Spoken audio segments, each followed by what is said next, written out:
Good evening, everyone. Welcome to another edition of the Gray Area here on the Black Man Unfiltered Network, simulcasting on the Sparta HQ Network.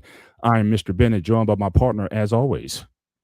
This is Sparta! He goes to Sparta, aka Peter, aka Panayotis. Yasu, my brother, what is going on? Nothing much. It was a very good weekend on my end. How about you?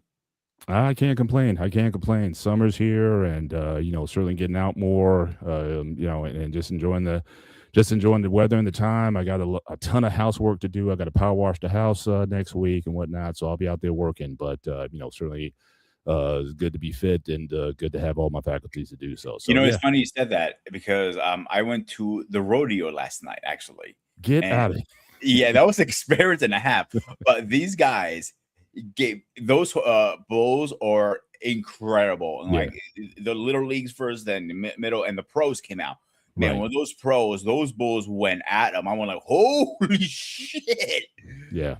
It's I can officially say now, one Greek who drove on a NASCAR track today. Is that right? Yeah. So my girl scored a couple of tickets for the race. It was a last minute kind of thing. So we came home, chilled home, and we went there. And let's get out of here early before we hit the traffic. That was the worst idea ever, actually. But it worked in my favor because they were pulling us through on the track and off to the back or entrance. And we're like, and I was sending you a video. My girl would take us she goes like, this is like, she goes, go faster. I'm like, I can't go fast. I can't go on that thing. I'm gonna flick my car in a moment. Yeah. No, that's crazy. That's NASCAR. The one thing I never forget. One time I was driving through Dover, and I saw the race, the NASCAR track in Dover. And if you want to think about like MetLife Stadium, Giant Stadium, whatever, imagine 3 to 4 times that in terms of the crowds out there. So that was the first time I realized how big NASCAR was as far as like as a sport. Yep. So it was unbelievable. But certainly, certainly we are excited about certainly our show tonight. But before we start the show, just want to make sure that when you come in tonight, make sure you hit the subscribe button to both the Black Man Unfiltered Network and hop over to Sparta HQ. Certainly helps us on the platform there, and certainly anything you want to give to the Black Man Unfiltered Network. Certainly you see scrolling at the bottom of the screen. You can drop a super chat or a cash app. Do me a favor, Paul. I like BMU's last comment. I'm almost afraid to. Yeah, go faster, please. Pause. My gosh. Well, you see what I'm up against, ladies and gentlemen. I got to deal with Peter, and then Sarah BMU. He always gives me some adjectives. Well, Paul, you think I am bad, but we had multiple guests from the military, and obviously we know they have no filter. So I think we waited long enough. I think we need to bring her up. What do you think? Yeah, absolutely. But I gotta bring her proper though. All right. So again, as always, I certainly, as Peter said, we've had several certainly guests, certainly from the military on the show. But I want to give her sort of her opening before we get into this thing. So this is certainly an Army veteran, a recovery advocate, author, poet, artist, entrepreneur, podcaster. Find her at sliderbabe.com is a website. You can find her on the social media at sliderbabes. And she even wrote a book, certainly more me than I used to be, a journey to freedom. Certainly is our pleasure to certainly introduce our guest for this evening. Please help us welcome Marie Slider Henriksen to the Sparta HQ, to the Black Man Unfiltered, to the Gray Area. It's good to have you here tonight. Good evening. How are you doing? Hello, I'm doing good. I'm glad to be here. Thank you guys for having me. We're good. It's our pleasure that you're here as well. Certainly you were recommended to us. Peter's always working the lines. I gotta give him credit. He's always working it in terms of getting us great guests, especially from the military. We love speaking with our military vets and just have them share their stories.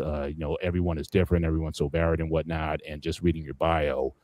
Certainly a very interesting life, and certainly looking forward to exploring that this evening with you on the show. So really appreciate your time tonight. Thank you.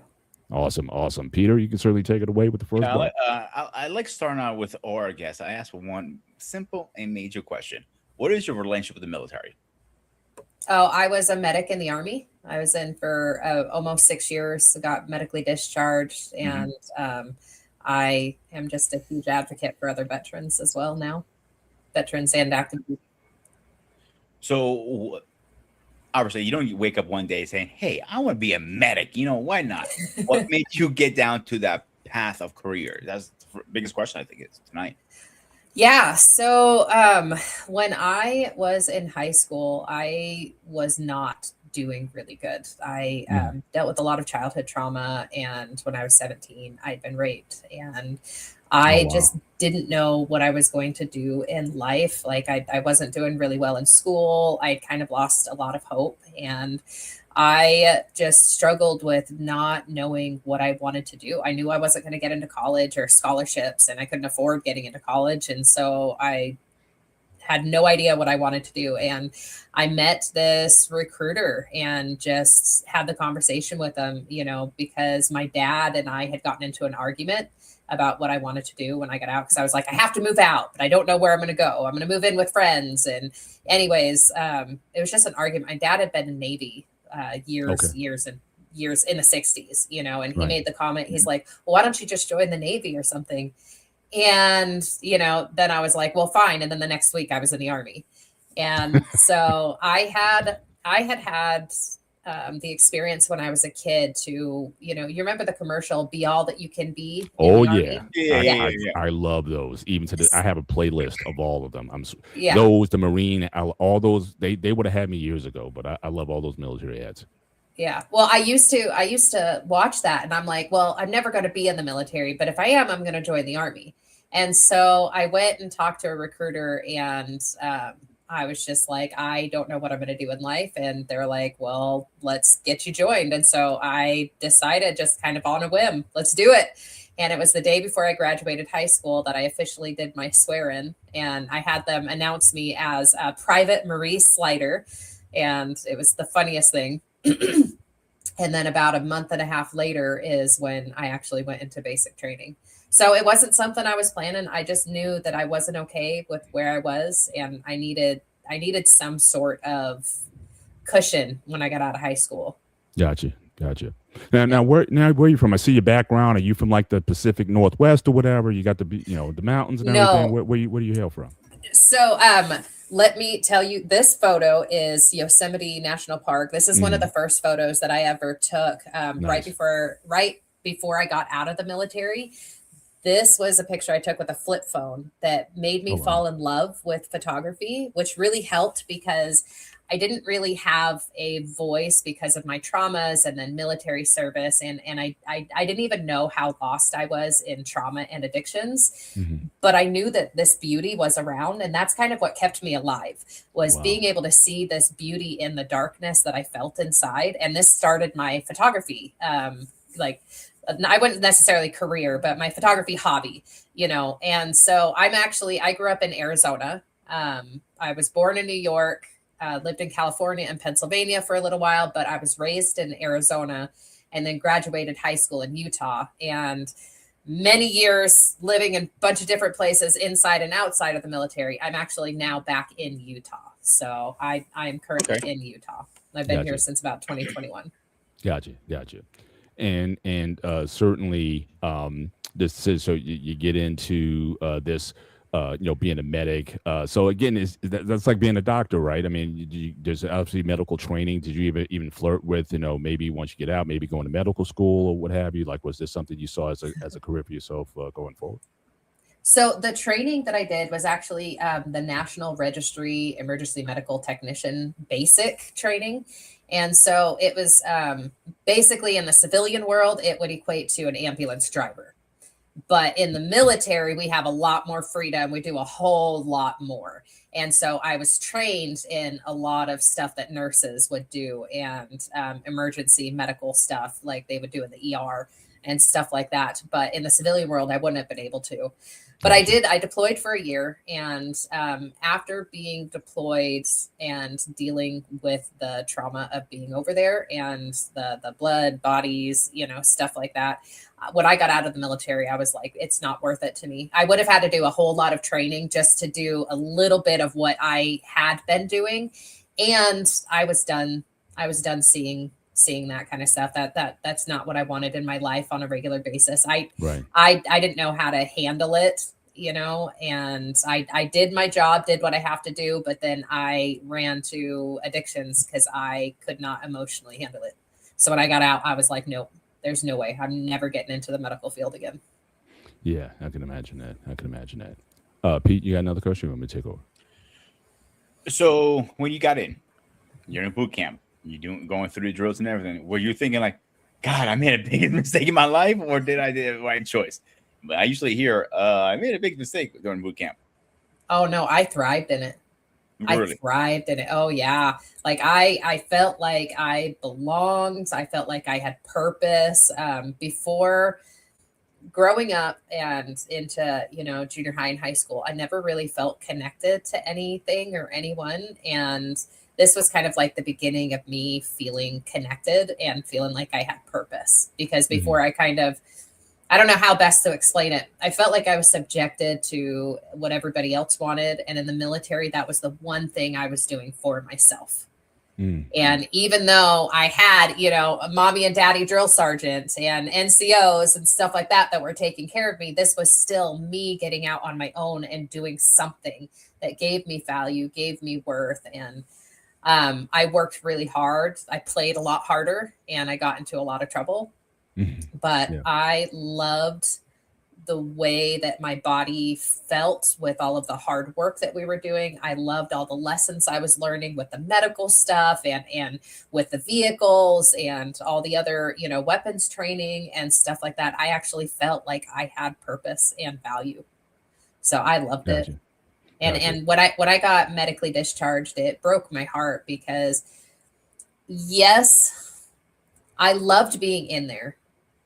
And, the dialectic, I don't know if you guys have ever heard of dialectic behavioral therapy. You learn about the ants. Two things are true at once. Okay. It's a really amazing therapy. So I loved it. And I also hated it because it traumatized me a lot, and so there was this love-hate relationship that I had with it.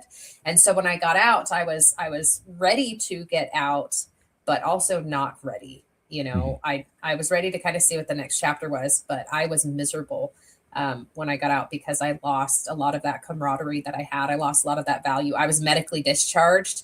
And so that kind of, to me, validated the reality that my body is my worth. For a long time, my body was my worth because of sexual trauma I went through and rape. And so I had that mindset that my body is my worth. And then when I got out of the military, they're like, oh, your body's broken. We can't have you here anymore. And so that was another layer of that. Your body is your worth. And so I was miserable and relieved to get out. So it was a little bit of both. And I missed it. I felt important. I felt like I was strong and valuable. And then when I got out, I just felt worthless. Right. So I'm sorry, Paul, you want to go first? Yeah, so I just want to kind of unpack a little bit what you're saying, because first of all, I mean, thank you for sharing. I mean, you've been already pretty brave tonight and just sharing your story, and I really appreciate the transparency. But let's take me back a little bit to your childhood. Was like, I know you said your father was in the Navy, but you said when you were in high school, where you really didn't quite fit in, or you didn't feel like you. So talk about what that life was like growing up. I mean, why was you think that sense of being you just felt yourself just different from other people, or what was driving that? Okay, so I have quite a bit of a story. So I was actually born to addict alcoholic parents. Okay. And dealt with different types of abuses before I ended up in foster care. And my biological dad had been in the Army himself. I didn't find out until after I had been in the Army. But he got discharged due to his own stuff that he had going on. And so then my brother and I went to live with my biological mom and her abusive boyfriend. And then she sent us back with dad and his parents, but he wasn't around.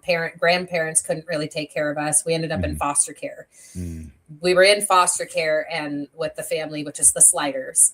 And we ended up going to live with my aunt for a little while, but she decided she didn't want me. She only wanted my brother. And they're like, you're not going to separate them. So we went back into foster care and back to the Sliders. Mm-hmm. And so we were raised with the Sliders, and, they did the best that they could, but they were dealing with their own issues. And we have a lot of family dynamics. There's a lot, but in the house, I dealt with some abuse that was going on. I also just never really felt connected. Every summer, while this was kind of a rule that happened with foster kids back in the 90s. It's, the family had to keep their family separate from the foster kids so that the birth kids knew that they were important, because foster kids were coming and going.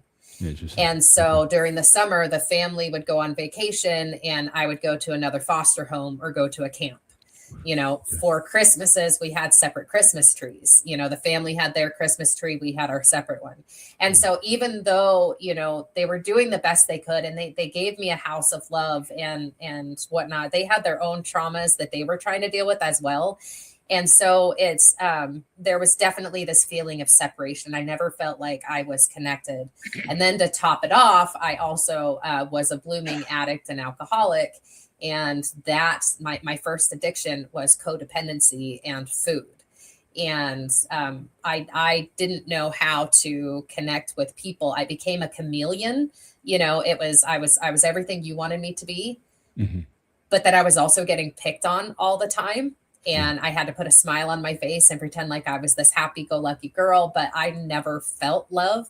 And now part of this is my own young perspective, but also it was the actions of other people. Yeah. And so I just never felt connected. And when being a chameleon didn't make me feel safe, then I became a peacock and I was loud and obnoxious trying to get attention. Right. And then that would cause more getting picked on, and then I would shut down. And so it was this big, like, I don't know where to fit in. I don't know how to be. And then when I was 12, and I was still this happy-go-lucky, I was trying, I also had ADHD.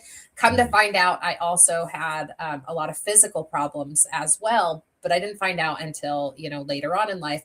But my body also just never felt right. Something was always wrong. Yeah. I got winded faster than the other kids. I people would go running and my hips just never felt right. And I would get lightheaded, and I've recently been diagnosed with something that's called hypermobile Ehlers-Danlos syndrome.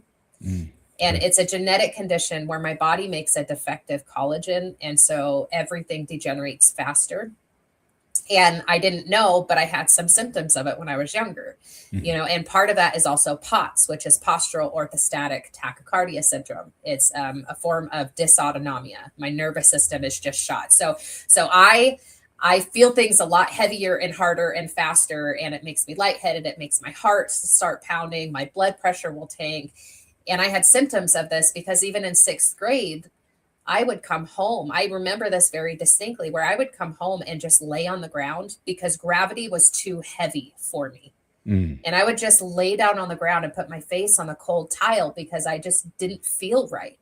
And they just thought maybe headaches or allergies or something, but there was no real, figuring out what it was, right. And so I know what it is now, but back then I didn't. So I didn't feel right there. And then with my ADHD, they put me on medications really early in life. And so I never really felt like I could be me. And then, when I was 12, I had someone loving me in a very inappropriate way. And so I didn't know what love was. I couldn't really love myself. I couldn't really be myself, and I was also dealing with trying to figure out my sexuality, because I had all levels of that was going on. What is healthy love? What is not? Do I love who I want? Do I not? And there was a lot of this. And then as I started developing, I also had issues with my body as well, with stretch marks from this syndrome that was going on. Right. And so I had this body dysmorphia. And then also I used to, again, run to food to eat. And when I hit puberty, I started gaining weight.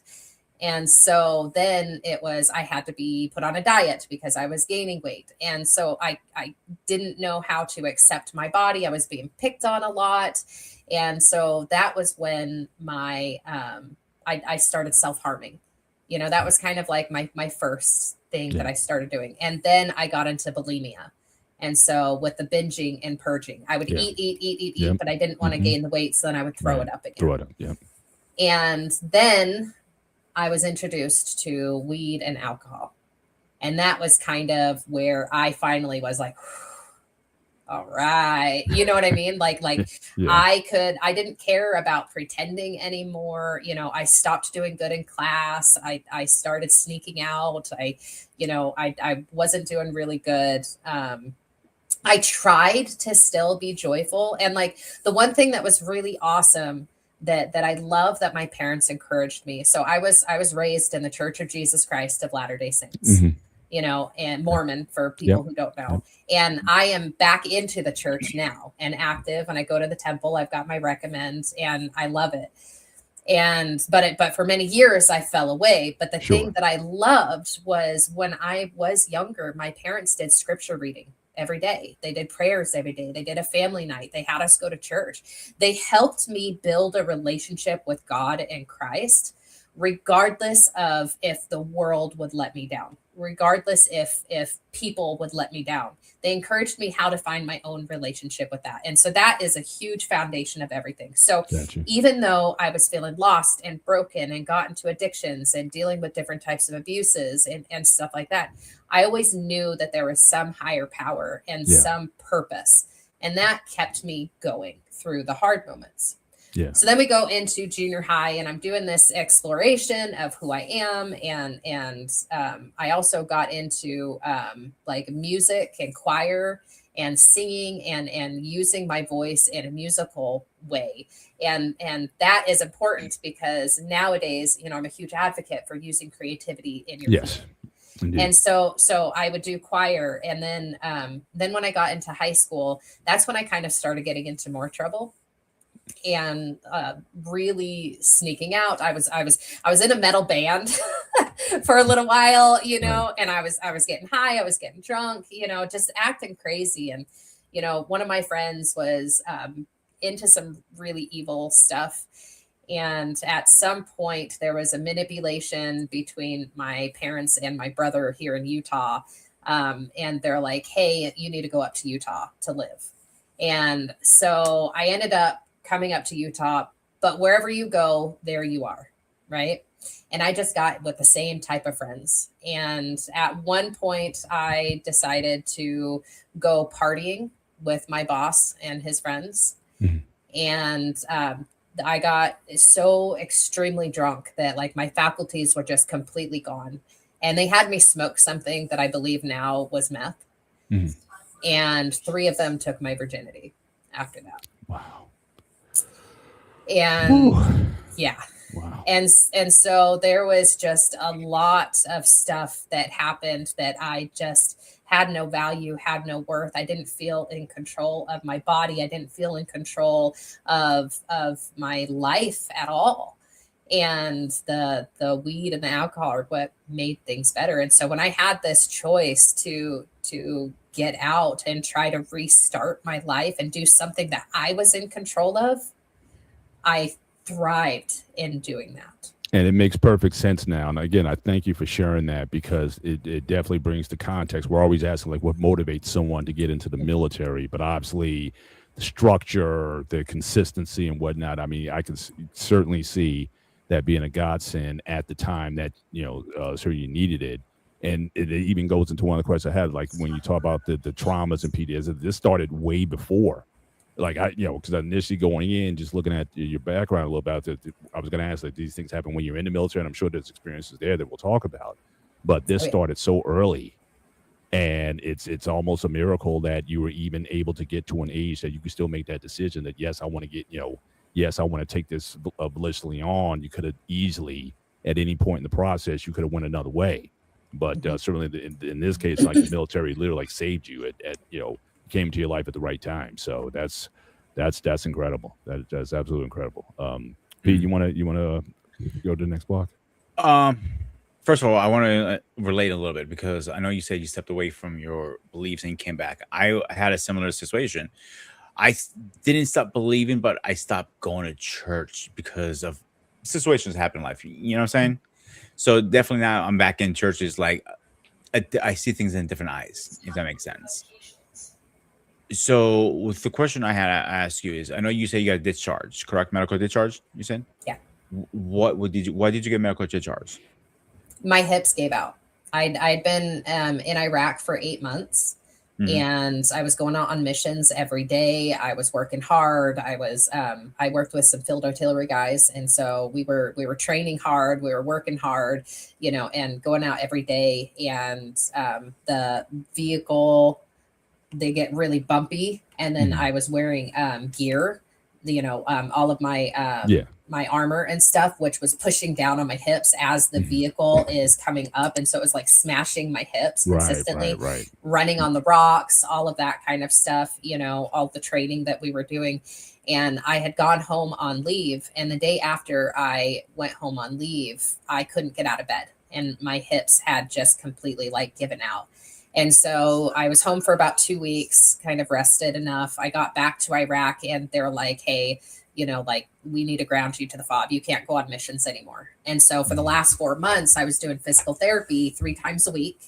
And they were trying to fix my hips. And they ended up, when I got back from the deployment, they're like, hey, you can either do this really extensive, surgery that could damage your hips more or not, or we can just medically discharge you. And I was like, you're not going to mess with the stability of my hips. Just get me out. Yeah. So was Iraq was that the main theater of war that you were in? Were you in the other campaigns or other theaters of war at the time? And also, Iraq was just now you don't give away your age, but again, there's Bush 1, Bush 2, kind of in that time frame, Talk about that, the theaters you've been in, and what place in Iraq were you in? Yes. Really quick. I'm sorry. My medication alarm is going off, and if I don't turn it off, it'll keep going off every 10 minutes. So let me go turn that off real quick. Yep. We're going to bring it right back. But yeah, I mean that's like I said, just her. Wow. Yeah. That's all I have to say. Wow, right now because I'm. So sorry about that. No problem at all. No problem at all. You're good. I have some mental cognition and memory issues, and so I have to have an alarm that goes off to let me know about my meds. So sure. Which is something about him up there, but he's just old. That's all it is. Yeah. So you're asking about military stuff. So I went to basic training in South. I'll just give you a quick overview. I went to basic training in South Carolina. Went to my job training in Texas, and then I was in Germany for 2 years. And in Germany, it was basically a civilian job in a military uniform. And so I would go, we didn't do any field training. We hardly ever did shooting. We literally, I worked at an AIDS or a health clinic, and I can't even call it an aid station because it was much bigger. It was like a health clinic with a dental clinic next to it. And we were having children, family members, local nationals that would come in, all of that kind of stuff. And I had a lot of off time to get in trouble. And I got married and divorced. Oh, wow. While I was getting divorced is when I really turned into that alcoholic. Over there, I went out there when I was 19, and you're legally able to drink at 16. And so they didn't care what I did as long as I showed up for work. And the only time they finally cared was when I stopped showing up to formation or I would show up drunk. And so then they put me in a program for about a month. But I just got better at hiding the drink. Because they didn't really care. It was just on paper, hey, you need to go do this. And then I was at the bar that night with most of the people that got me in trouble. And I just got better at hiding the drink. I started drinking clear instead of dark, and it was just better. And I was enjoying life, with all the traveling that I was doing, because I got to go to Prague, I got to go to Austria, I got to go all over Germany, and I loved it. But most of my memories were drowned by my alcohol. Gotcha. And I just like at one point I had somebody who told me, hey, and I did not remember this until a few years. I don't even remember this happening, but my friend told me a few years back. She said, hey, we're going to Prague. And if you pick up a drink, we're leaving you there. Like that's how bad I had gotten already. And I didn't know, you know, but alcohol anyways, it was alcohol. It was promiscuity. Like I just didn't care about myself. I didn't care about other people. And I would go to work and I would play a lot harder and got in trouble. They found me drunk in the officers' quarters many times. You know, they had to come like rescue me because I would get lost drunk walking around. Right. And so anyways, I never dealt with my traumas. And so when I left Germany, I ended up going to Washington State. And as soon as I got to Washington State, they're like, hey, you are getting deployed. And so I ended up going to Iraq. And so this is 2009 was when I went to Iraq. Okay. Gotcha. Yeah. Gotcha. And when I was in Iraq, you know, the first 4 months I worked on the base mostly, but I also went as an ambulance driver, you know, in missions, or I was a truck medic for some of the other units and would go on missions occasionally. But mostly I did like evac on base, you know, getting people to the helipad, getting people to the airport, picking people up and bringing them to the aid station and stuff like that. I had to help with quite a few deaths and quite a few injuries. I was kind of the cleanup crew. And had to clean up the trucks after, you know, everything and whatnot. And there was quite a couple deaths that really impacted me. You know, it's a couple guys that went over a bridge, and there was a little boy that was shot. There was some contractors that got blown up, and so that was the first 4 months. The second 4 months I went and worked with the field artillery guys. And so with that, I was their truck medic, and I went on missions with them nearly every day. And thank God we never got blown up, but a lot of our battle buddies did. And I remember we got stuck at the gate at one point when we were getting ready to leave, and we just hear boom, boom, boom, boom, and the town right outside of base had been completely exploded. You know, we were getting mortared all the time. Right. You know, we almost got brought into some pretty shady neighborhoods. We realized right away that they were taking us to get ambushed, and so we had to like book it the other direction. A couple of that kind of stuff happened, but we were mostly helping the local nationals on how to sustain themselves, because like one of our unit's biggest goals while we were out there was teaching them how to take care of themselves, so that when we leave, they could take care of themselves. So we taught them medical training. We taught them how to do greenhouses. You know, our people were talking like politics with their people, you know. And so I would just be we were kind of the taxi drivers for the higher ups to do all of this stuff. Gotcha. And then the last 4 months after I had that medical discharge, and there was an incident where somebody ended up getting hurt. I didn't clean the wound very well. He ended up getting, it was a drunken hungover situation. I didn't do my job very well because I was hungover. Like we were sneaking alcohol there, and he ended up getting an infection and getting medically discharged because of, you know, me not taking my responsibility seriously. Yeah. And so I had been investigated for a little while. Like I said, I worked hard, I played harder, and got myself into trouble a couple times. Right. You know, and then those last 4 months, it was just ambulance driver again. And so then when I got back to Washington State, the next year and a half was my medical discharge. And so they put me on a desk job. And with that, I was doing the medical readiness for my unit to get them ready to deploy again. And I didn't have hardly any responsibilities. If I did my job, I didn't have to do PT. I didn't have to do training. You know, I again kept going downward and started getting worse with my alcoholism and my addictions. Yeah. Yeah, it can get a hold of you. Because I was asking, because it seemed like initially just like when you joined the Army in the first place, it seemed like it was like a good thing for you, sort of put you on a path. You were in Germany for a while, but then when you get deployed, it seems like you kind of got your stuff together there, because you're like in, again, live situations. But even it's like you're kind of running away from the demon, but the demon's always catching up to you. It's going to get you one way or the other. Yeah, Yeah, I was really good at conforming to the situations I was in and doing great, and then the addiction took over. Yeah. You know, and it's there's a saying in recovery. I just wanted to say this: I take a drink, the drink takes a drink, the drink takes me, and that was my pattern that happened. Yeah. Go ahead.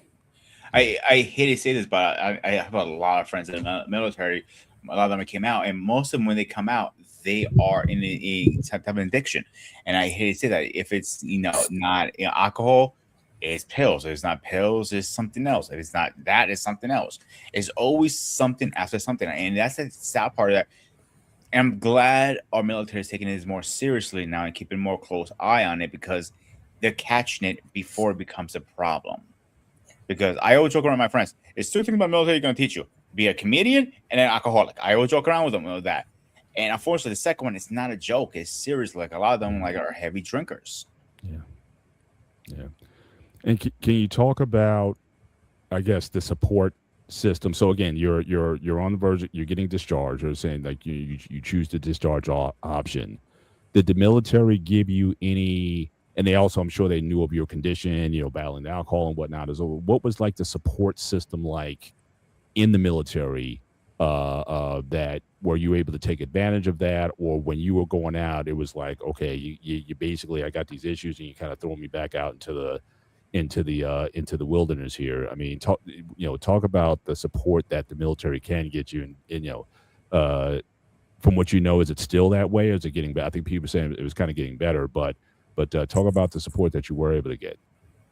So there's a bit of a double-edged sword, okay, with that. I was one of the ones that was very blessed because I got a medical discharge. And so when I was getting out, they were already doing all the paperwork so that I had money and medical when I got out.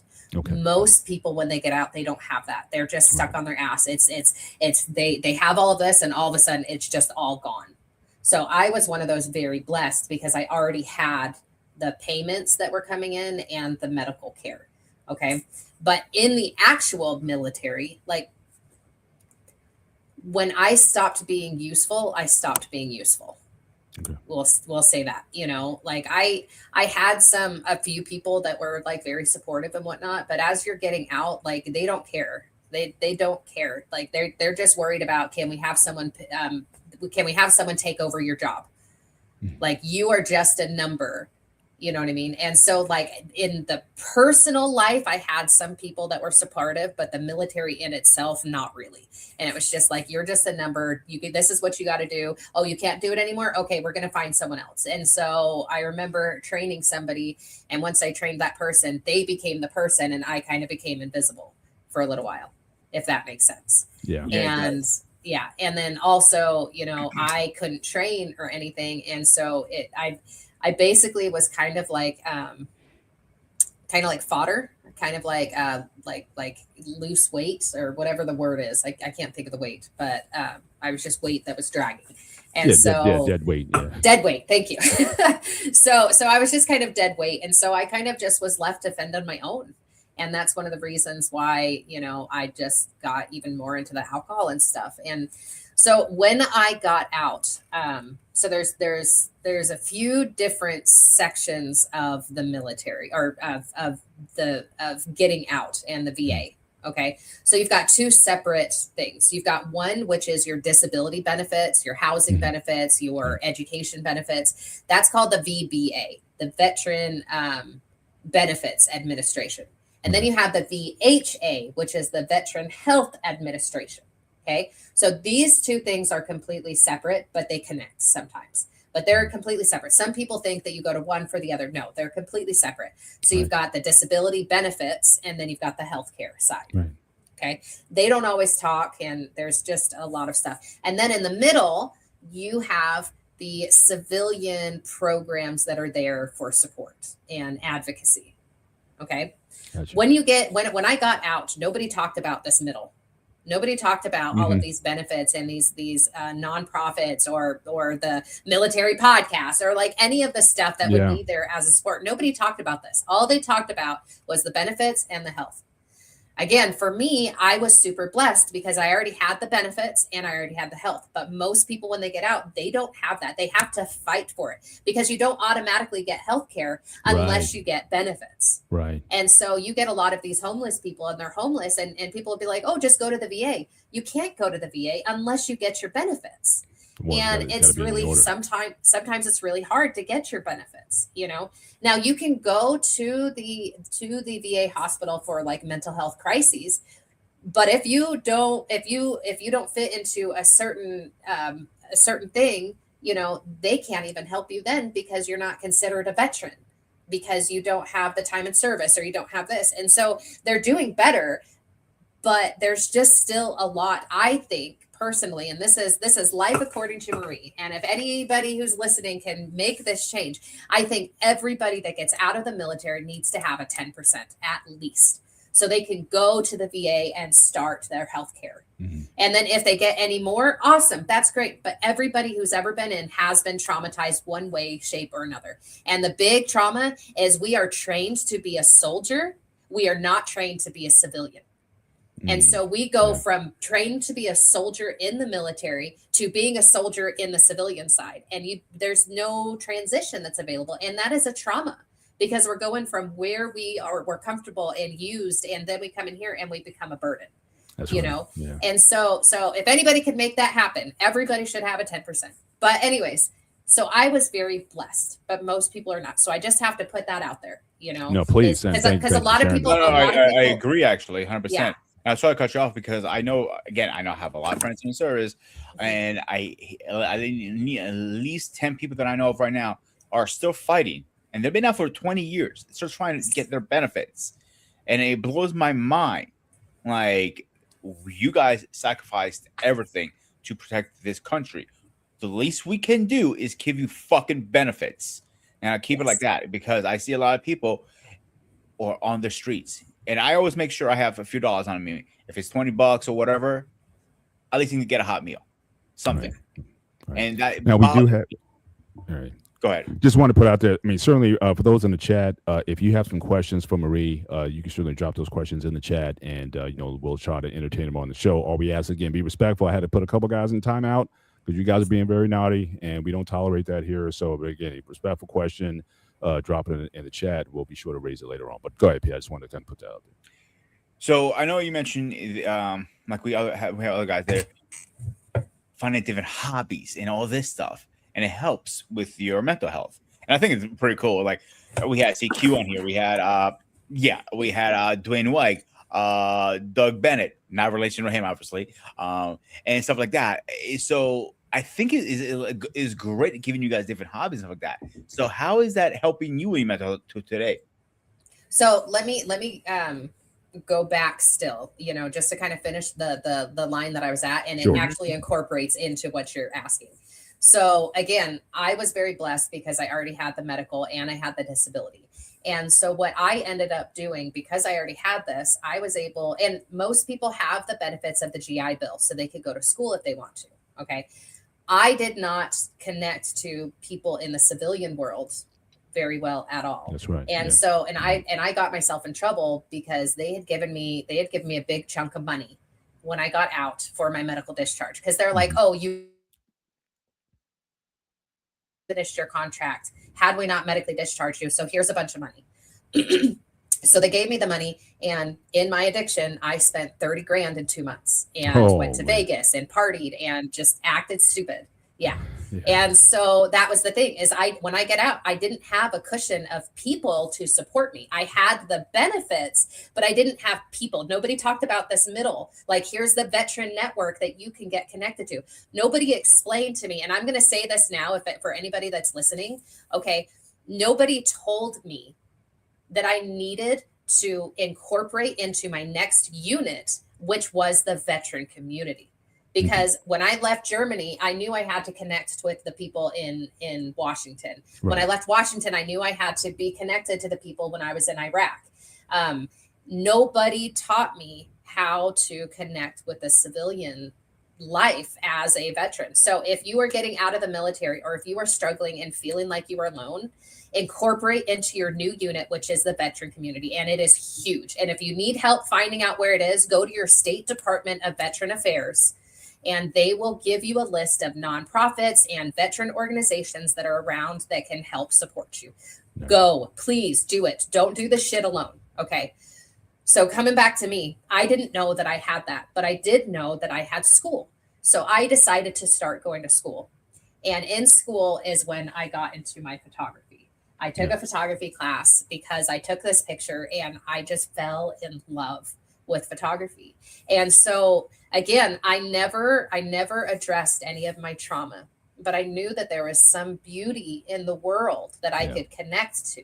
Yeah. And I ended up getting in a relationship where it was a very codependent alcoholic relationship. He was military as well. He never faced his traumas. We were very unhealthy together. Right. But amongst all of this, I was able to have my photography, and I went to school. And in school is what I was introduced to the veteran community a little bit, because there's most colleges that you go to will have a veteran department, and they do socializing together, and they help you with your benefits and stuff like that. And so with that was when I finally kind of got connected. And so I'm also going to go back. You're talking about creativity and talents, right? Yeah. So music and writing were something that I did when I was in high school. Right.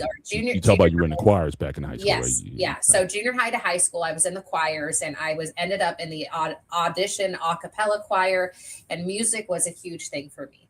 And then I also learned how to just write poetry and creative writing in high school from a teacher who just was phenomenal. His name is Greg Park. He is a teacher here in Utah still at Timpanogos, and he's an author and just an amazing guy. And he told me one day, he said, just write.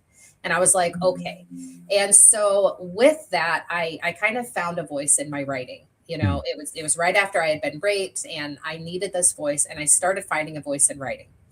In the military, I stopped writing, but I started writing music because I was like, I want something in my life to continue going and beauty. Right. When I got out of the military was my photography, and photography was the way that kept me alive for years and years and years, and listening to music, but I wasn't writing. I didn't actually start really writing again until I got sober. And that was when God kind of gave me this voice in my writing, you know, but being able to have that hobby of the photography and going out in nature and stuff like that really, really helped me. Gotcha. Yeah. Yeah, that's tremendous. And like Pete was saying, we've talked to several folks, certainly in the comedic space. Again, another way to vocalize. I mean, Dwayne White. I think he was really the guy who kind of kicked it off, and then he connected us with some other guys. So again, and guys who came from other careers in the military, and they just on a whim just get on the comedy stage and just start sharing their life and whatnot. Or if it's not comedy, it's spoken word in certain ways. And so I think just in general, especially now the way schools are run, we neglect the arts in a lot of ways. I mean, think about high schools, one that they're pulling away art programs, music programs, and whatnot. And it's just about reading, writing, and arithmetic. I mean, those things are important, but especially in a world that as chaotic as the one that you came from, the theaters of war that you've been in and seen. I like what you said about, again, the photography, like getting you connected to the good that's still in the world. Yeah. Because there is, if you look, I mean, the way things are going now, a lot of times, people are asking that question, what is still left to live for, or what is good in the world? And I'm so glad that you were able to find it through all these arts that you've been able to apply to yourself, the poetry, the photography, and whatnot. And that kind of gets me to a question. I ask every military vet that's ever been on, I always ask this question. Our show is called The Gray Area because, we oftentimes, a world wants to define everything in black and white, and we realize that there's more gray and that people are oftentimes more connected than than we think. But especially for the military vets, I like to pose the gray area question in this sense, that obviously you had maybe some expectations when you went in. You talked about how, you know, when you went in, how it was like a godsend for you and everything. But a lot of times when people get in, there's sometimes some disillusionment. Sometimes when you're in the service, when you're seeing how things are done, it could be chain of command, it could be mission or purpose. Like, you know, some people get the idea, like, you know, why am I here? Did that ever come up for you? Did you have a gray area in your military service that really started to get you to think about, am I doing the right thing or not? Did that ever come into your mind at some point in time?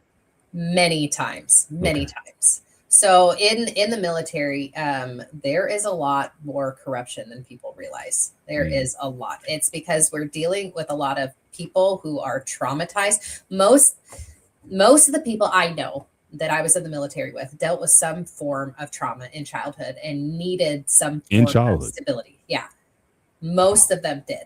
They dealt with some sort where they didn't feel connected and they needed to feel connected, or they needed to feel strong, or they needed to feel powerful, you know, whatever it is. And so many of them dealt with a lot of trauma. So you're dealing with a lot of trauma. You're also dealing with a lot of past of the good old boy syndrome.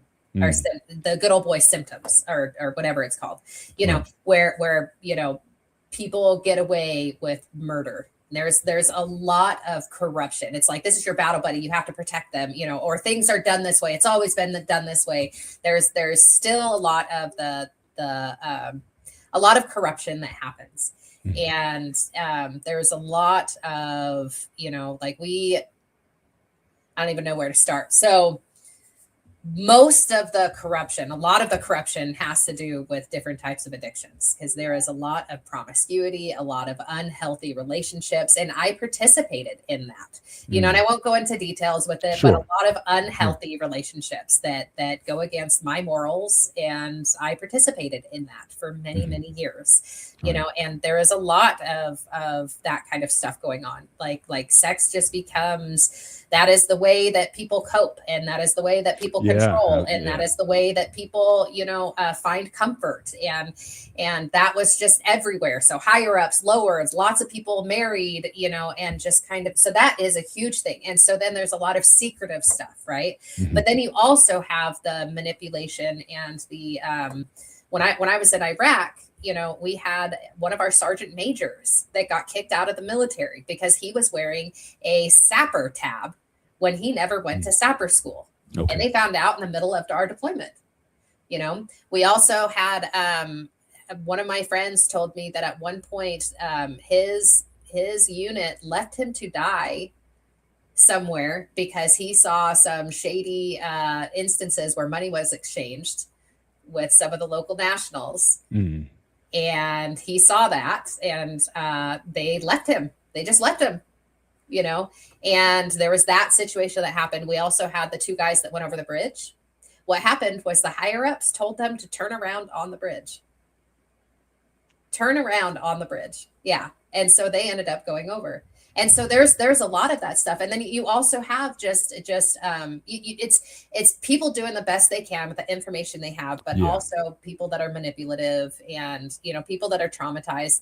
And I also had a battle buddy, you know, who I didn't find out until after I got back from deployment. He killed his daughter. He killed his daughter through a sexual act. And that was somebody that I deployed with. That was my battle buddy over there that I thought I could trust. And so in there, you start learning you can't trust anybody. You have to, like, you have to trust them with your life, right? Because you're in there, but you can't trust them with anything else. You know? We've heard yes. Yeah. That would never get. I think he said almost the exact same thing. It's kind of sad. I heard rumors, not sources like this. Like a couple of my buddies, like, it's like I've never seen anything like that. I like come up with something like I saw a few little stupid things, but nothing like really big. The person who told me that it is a little bit of a lot of politics more going in. I can't say his name, but he's higher ranking. He told me there's a lot of politics. I cannot wait to put my papers in and get the fuck out. He goes, I mean, just like that. But you know, I'm hearing this, and like, I'm not too surprised, to be honest with you. We see it in movies, we read it in novels, we all hear like all this stuff, but do you really believe it? You're a living fact of it now. Yeah. Like, it's sad. And one thing I learned over the years talking to so many people in service and retired or whatever, it never changes. Military changes very, very, very slow. Civilian war changes 10 times faster than civilian war does. I had a conversation with a couple people who are active right now, and for their privacy, I'm not going to say their names, but they were talking about how there's a lot of corruption in their unit right now, and that it is just continues and cycle. And I was like, hey, you're getting ready to get out, why don't you go and report it? And they're like, oh, we can't do that. It's just going to make it worse for the people that are still there if we report it. And so there's a lot of that going on. That people will be punished by other people speaking up. And I was like, well, what about when you get out of the military? And they're like, no, we're not going to risk our people. Right. And so, it's just this generational. Now, not all of the military is like that. And that's the thing. You talk about the gray area. There is some really wonderful people out there who are trying to make life wonderful and trying to do better, and then there are people that are not. And I wanted to give one example of this awesome thing that's going on in active duty right now. And I want to announce this because I know you guys have a little bit of a following. Okay. If back in 2020, this is just one example of overcoming the politics, right? Back in 2020, if military members refused to get the COVID shot, they were discharged. Right. They were not allowed to stay. I just had a friend of mine who I deployed with that was that is now a major that said that he is part of a team where Trump has authorized them to seek out, like this is their whole campaign that they're doing. They are seeking out people who got medically discharged, and they are letting them back in the military. Yeah. And they are giving them their time back. So all of this time, these last 6 years, is going to be time served. If they choose not to come back, they will get paid for those 6 years. Mm-hmm. So if you are listening to this and you know somebody, because a lot of people fell off the face of the planet when they got out because they felt worthless, they felt horrible. So if you are listening to this and you know anybody who got discharged due to not getting the COVID shot, reach back out to the military. And you can contact me. I'll give you the information. I don't have it on hand right now, but I will give you the information, and they will make it right with an apology letter from President Trump. And so there are people that are trying to make the military better, because that was just one of those, it was a fear mongering technique. Yeah. And it was people who are like, oh, you have to get this or else, and so there are people that are trying to make it better. And so again, please reach out to me if you want that information. But yeah, there are people that really are trying to make a difference. Gotcha. No, I would agree 100% of that, because I do know a lot of people. CQ, for great example, like we both know, he always tries to help everybody he can. I don't care you're a military or civilian, he always tries to help anybody out. And that's one thing about him. And that's what I like about people who have a story like yourself. You want to help. Keyword, help. Yeah. And I think one thing I think you're going to agree with it, that we need to do a lot better is transitioning from military into the civilian life. There is no transition. Some very few people I hear have it, like cooks, for example. Oh, they transition like, oh, it's easy to get into a line of cooking. I'm a chef, so yeah, I do hire a lot of people in the service because if I can do it, why not? Yeah. But the transition is not there, unfortunately. I think we need a better one. Well, and that's the thing is like, so I am a part, I started it's called the Veteran Database Think Tank. And right now I have about 10 organizations and I that are brainstorming in this think tank. And if anybody wants to get involved, please let me know. And we are actually working on a national database that collects resources and collects information on programs that are available. And it's going to be human ran, but AI run. You know what I mean? Human watched over, directed, but then AI ran. And so it's going to be scrubbing the internet for different resources that are available and putting everything in an interactive map database. Nice. And so there's going to be some drop down menus that are going to have, here is all the veteran podcasts. Here's all the veteran online organizations that are available and programs. And then it's going to be, what state are you going to? And whatever state that you're going to, then you will be able to, if you're interested, reach out to me on sliderbabe.com. I just saw that message. Yep. But it's going to be where you say, hey, I'm getting out of the military. Here is the state that I'm going to. And then you click on that, and then it'll do a drop down menu, and you get to choose what type of benefits. Again, there's the 3 sections. You've got the veteran benefits, you've got the veteran health, and you've got the programs that are advocating for veterans. And so we're trying to get that done. And once that gets done, we are looking to hopefully get it into TAPS, which is the transition program that you have to do before you get out of the military. We want it to be a part of TAPS where you are required before you get out to sign into this website so you have these resources available. Gotcha. And so that is something that we're working on. And then something that we've had some discussions. So I have my own podcast, and on there I have interviewed a lot of other people, and something that I've talked about with a few of them is that idea of possibly somebody, I don't know how we would start this, but somebody doing a boot camp for civilian life. And so, we have a boot camp to learn how to be a soldier. Before we get out, it should be a requirement that there is a boot camp on how to be a civilian.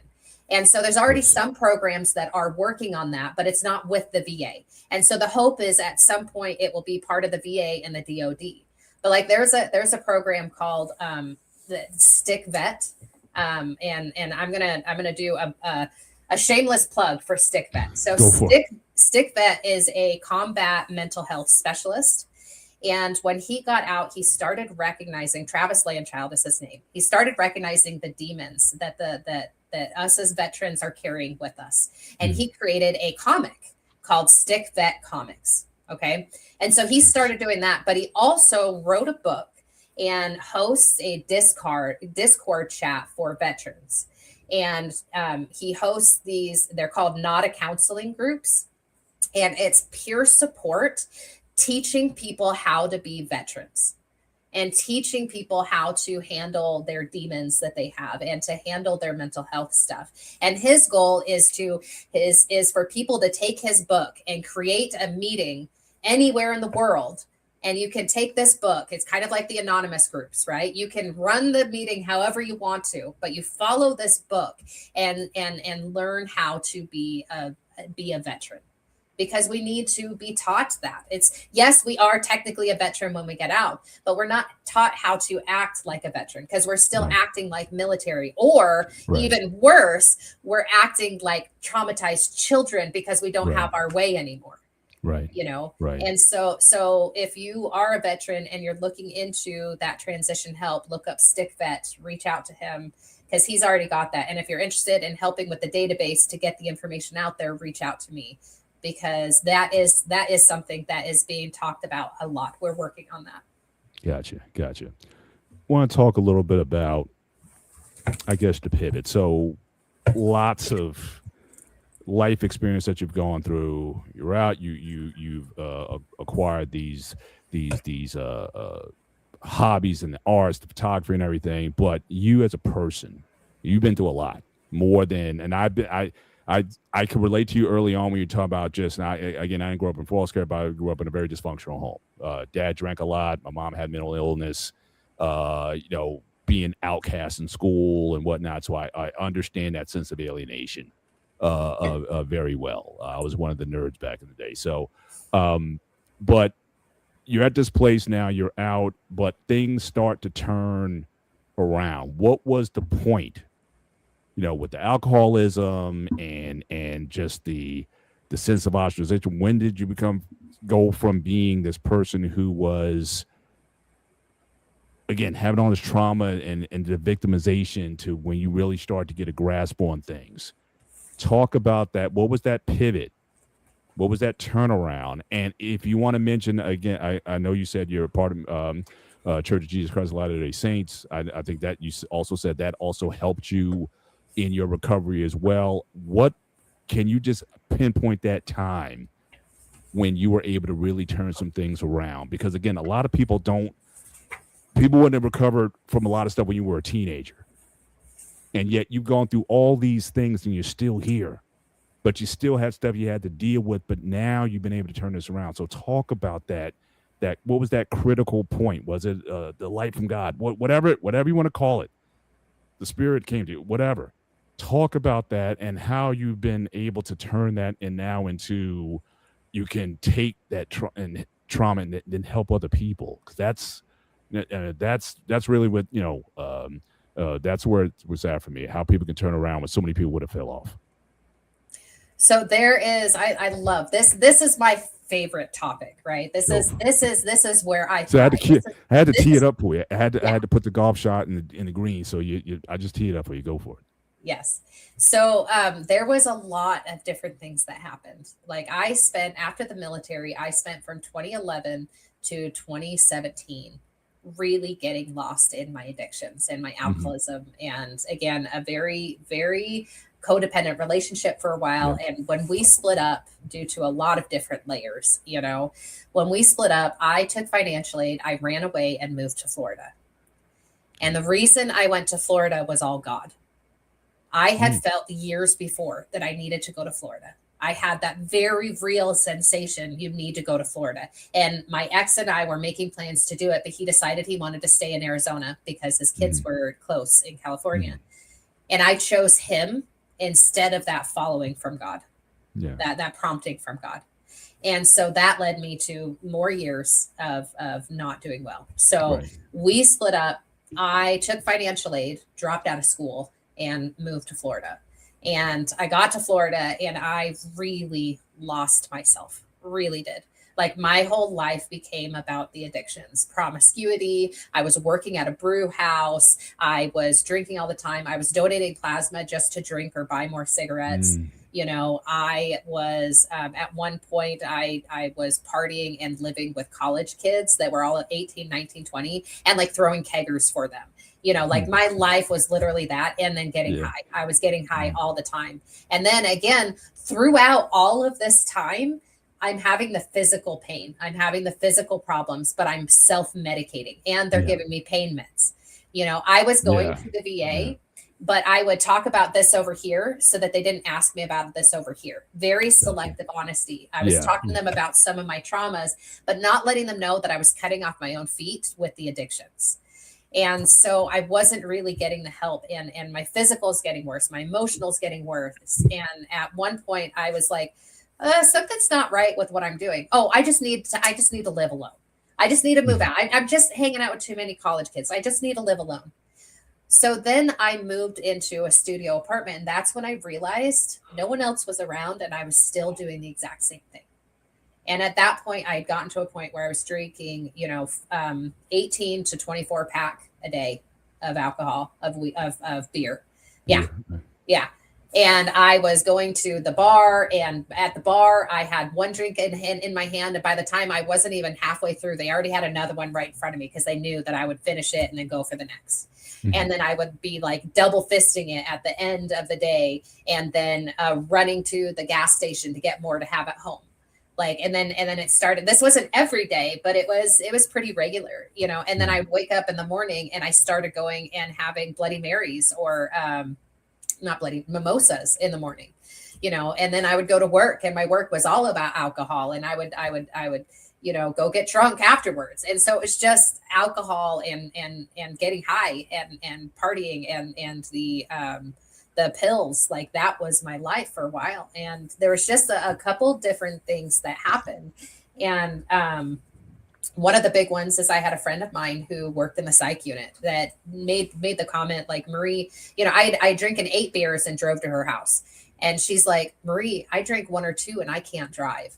She's like, how are you? And she's like, I think you're bordering on alcoholism. And I made the joke. I was like, no, I am an alcoholic. And I was like, oh, like that was the first time that it kind of hit me. I'm like, oh, I might be an alcoholic. I'm not okay. And then I had a really weird conversation with one of my sisters. So I'm the youngest of 9. There's me and my biological brother. And then 2 other brothers were adopted. And then my parents had 5 of their own.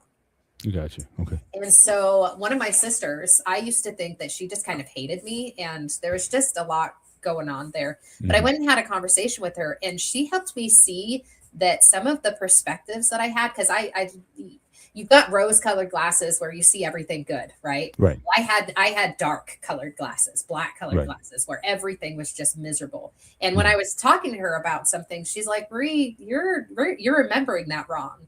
Like you're looking at that in a not so good way. And it kind of helped me see that there was some perspectives that weren't right, you know. And then I also started really understanding who I was, and kind of like exploring, you know, like just all parts of me, you know. And I'm just like, oh, I am not as good. I am not good, you know. And so at one point I was driving drunk with a friend in the car, and he wasn't doing good. I wasn't doing good. And I had a split second where I was like, I should get an Uber. And I was like, no, because that's the cost of another couple drinks. Like, I'm not going to do that. So I drove, and I almost got in a really bad car accident. I was driving 70 in Florida, Jacksonville, Florida at 2 a.m. So I'm in the fast lane. And so, you know, people are going 80, 90, 100 next to me, like, get out of the way. I'm swerving so hard, just drunk. And I swerved so hard, I almost hit a guardrail, and I had to overcorrect. And I literally felt the wheel, like God grabbed the wheel out of my hand and straightened out the car as somebody went zooming by, because I was going into the other lane, and I literally felt the wheel, and I was just like, what the heck? And in that moment, like, God's like, you just almost killed your friend. If you don't straighten out your shit, you're going to kill yourself, who you don't care about, but you're going to kill a friend, and you're going to kill your potential family. Like, you need to straighten up. Like this is your one chance. Like, if you don't do something, you will die or you will kill someone. And I was like, okay. So I got him home. I was still drunk, you know, and I went to sleep. And that next day, I just knew I had to be done. And so that was when I walked into the rooms of recovery. And when I tell you, I was so scared, you know, I sat in my car and I cried.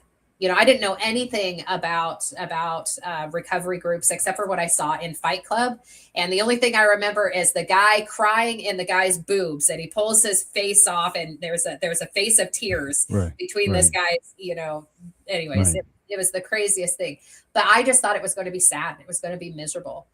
Now, you said the Room of Recovery. Is this a Pacific group, or is that the name of the group? One of the anonymous groups, yeah. Okay, gotcha. And so I just knew that I needed help, and so I did that, you know. And there's a lot of them out there. You know, there's the anonymous groups, but there's also just, you know, other groups that are out there if you need it. Celebrate Recovery is a Christian-based one.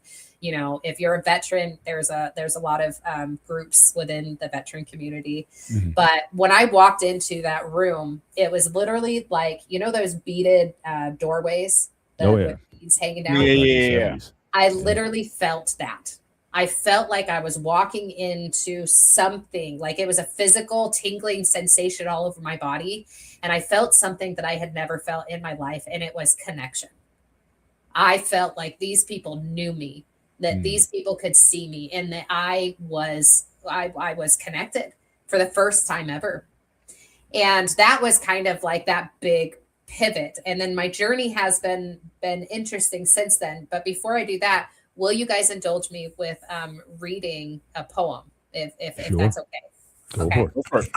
So really early on in my recovery, God gave me this voice in poetry to find, you know, to explain my journey and to understand my journey and to see his work in my life. And this is a poem that I wrote really early on. I was 6 months sober when I wrote this. And this just is an explanation of what that transition really looked like.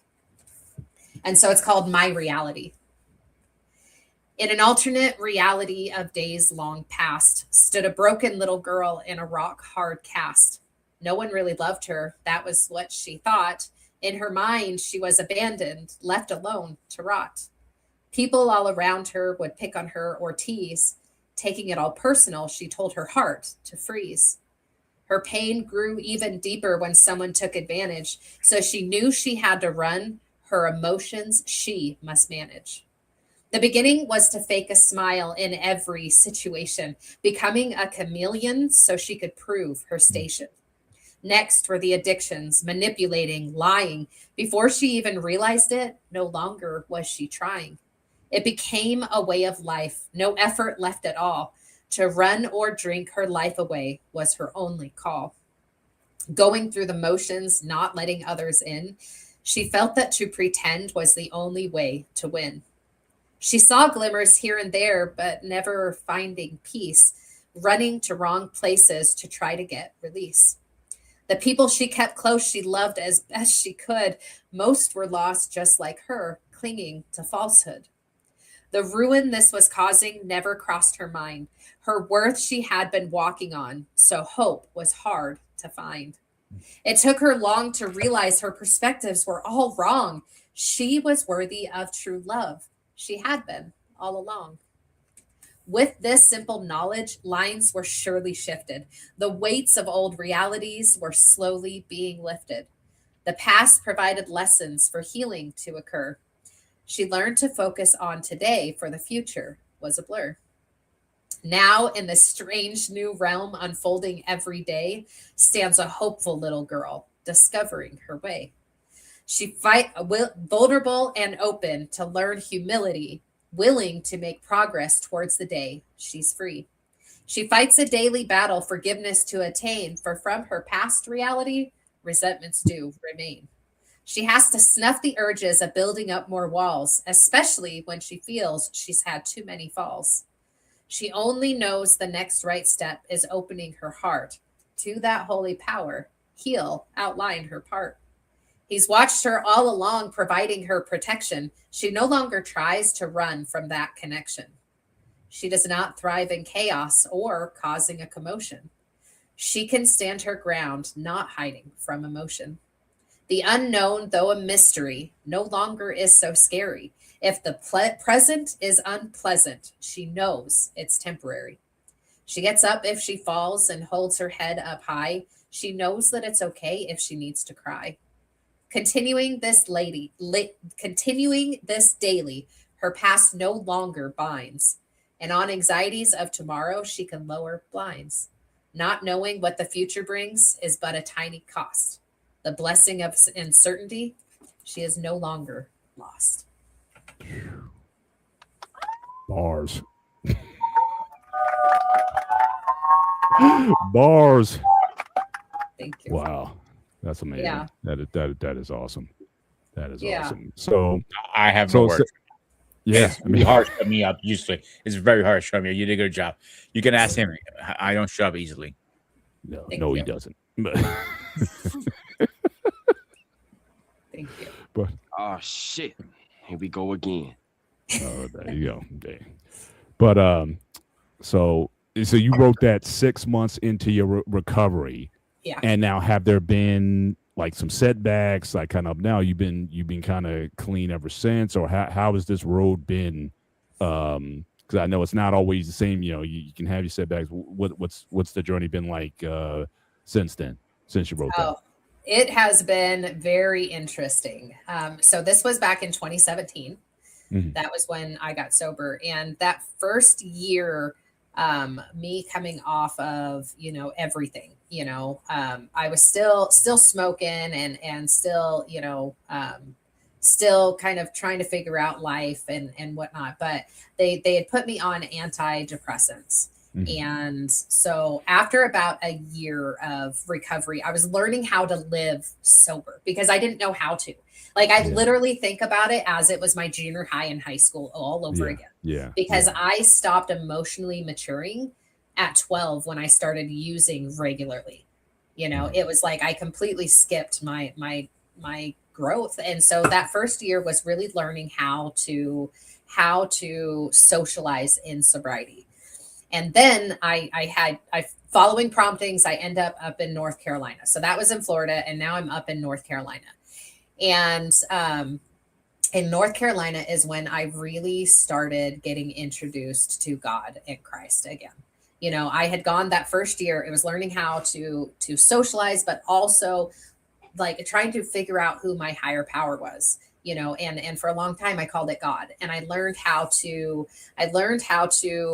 embrace spirituality in all its forms. So I learned how to meditate with the Buddhists. I learned how to connect with Gaia and Mother Nature, you know, and the creatures with the Native Americans. I learned some really awesome lessons from some Mexican shaman. I learned how to praise in the non-denominational Christian churches. And then I went back into the Mormon church, the Church of Jesus Christ of Latter-day Saints. And so it was just kind of building this foundation of not drinking and spirituality. And that was it for a little while, you know. So then the next year, my second year, is when everything kind of started going haywire. Like I was no longer masking, no longer covering. My body is starting to get a lot worse and my emotions are getting worse. And I start having like seizure-like episodes that they originally misdiagnosed as bipolar episodes. Right. But I was also diagnosed with PTSD and borderline personality and ended up in the psych unit. So they put me on. So you got diagnosed at PTSD all those years later, like even after the. Oh, they called it adjustment disorder for years and years. But just given everything that you from early on, from the 3 men to the just now, because I was going to ask you that as well earlier. It's like being in the theater of war, whatnot, seeing all the bodies and the victims, but all of this came later. Yeah. So I honestly, like, this is a funny story and I like to share this sometimes. When people would react to loud noises or to fireworks, I would get so pissed off at them because I'm just like, you're just making this shit up. Just get over it. Like this isn't a big deal. You know, like, why are you freaking out? Why are you having a hard time? I did not believe that was something that happened. Right. I was so delusional because anytime I went to fireworks or anytime I was around loud things or concerts or anything, I was drinking or high. And so that first 4th of July changed my perspective of everything. That first 4th of July when I was sober and those fireworks hit, I hit the ground and cried in the middle of hundreds and thousands of people that were there at the events that I was at. I hit the ground and cried. And I was like, holy shit. Like, oh, I might have PTSD, you know? And then, you know, what brought me into the psych unit was being triggered back to my childhood trauma. There was something that happened that triggered me back to my childhood trauma. And I'm like, oh shit, like I'm not okay. And I almost put my car in front of a train. And I went to a meeting and I told on myself, and there was an old veteran that was there. And he said, Slider, I don't want to bury your ass next week. So get your ass to the VA. I was still so delusional that I get to the VA, and luckily I had a friend with me, and I get to the VA, and when I'm there, they're like, hey, you're either going to take an ambulance or your friend can take you to the psych unit, you know, an hour away. And I was within a half an hour, I had manipulated them so much that I was walking out the door and getting ready to go home. I am so grateful that I had a friend with me, and she said, your ass is not going home. And she drove me there. Like, I was like, well, I just need to go home to get stuff. She's like, nope, we are going now. And she drove me and got me in there. And I am so grateful for that, because in that psych unit was when I finally was able to feel safe enough to be triggered into my military trauma and my childhood trauma. I did not know that I had military trauma. I did not know. I had been drinking so much. I was like, oh, I'm totally fine. Everything's great. And I didn't know that the childhood trauma, like I was literally so lying to myself so much, you know? And so that first psych unit really just kind of opened up doors, and they put me on 5 different medications, you know, because I was diagnosed bipolar, borderline, and PTSD. And for people who don't know the difference between bipolar and borderline, bipolar is a chemical stuff that's going on in your body, and you will probably be on meds for the rest of your life if you need to be, if you are genuinely bipolar. All right. Borderline is an emotional reaction. Okay. Because I was so messed up, my chemicals were so messed up from all of the drugs and alcohol that I was on. That's why they thought that I had bipolar, because the chemicals were all messed up. But for 5 years, I was on these medications. And during those 5 years, so between 2017 and 2022, sorry, I'm just going to go forward and then go backwards. 2022, sure. I ended up in the psych unit again after doing trauma therapy, and the medication stopped working for me. And I started having adverse reactions. They started giving me cognitive processing problems and memory problems and physical symptoms. And they're like, you're not bipolar, you're borderline. So I ended up in the psych unit the second time so they could detox me off of all of the medications. Off the drugs, and then you get to the because my chemicals were messed up for a while. The meds helped them balance out until my emotional was doing better. And then the meds stopped working. And so then they're like, you're not bipolar, you're just borderline. And so borderline is that emotional instability, and it fluctuates quicker, throughout the day. Even I have multiple ups and downs. It's a dysregulated, nervous system as well, and bipolar is like these extended periods, And so anyways, over those 5 years was when I really, I never relapsed on alcohol. Okay, good. Or on weed or on pain pills. My struggle was food.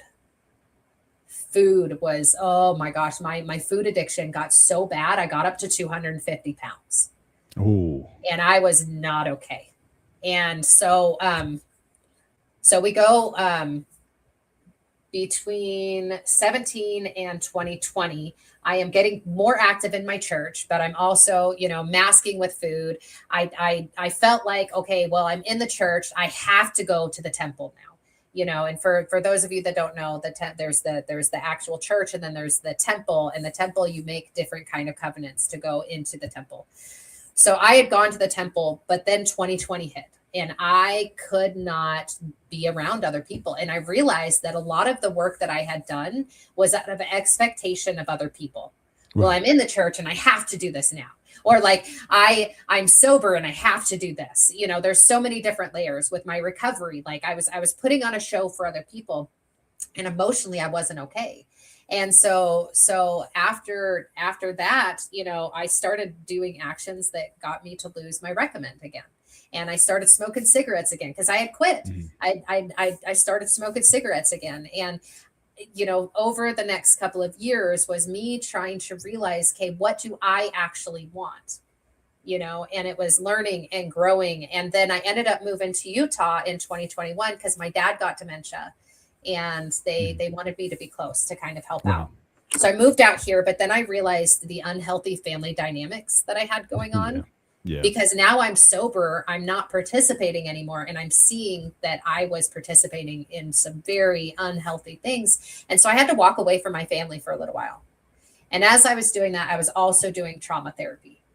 And so once I finally started going through trauma therapy, I started losing the weight. I started genuinely understanding my own spirituality and my own understanding of mental health. And then I started having all of these issues.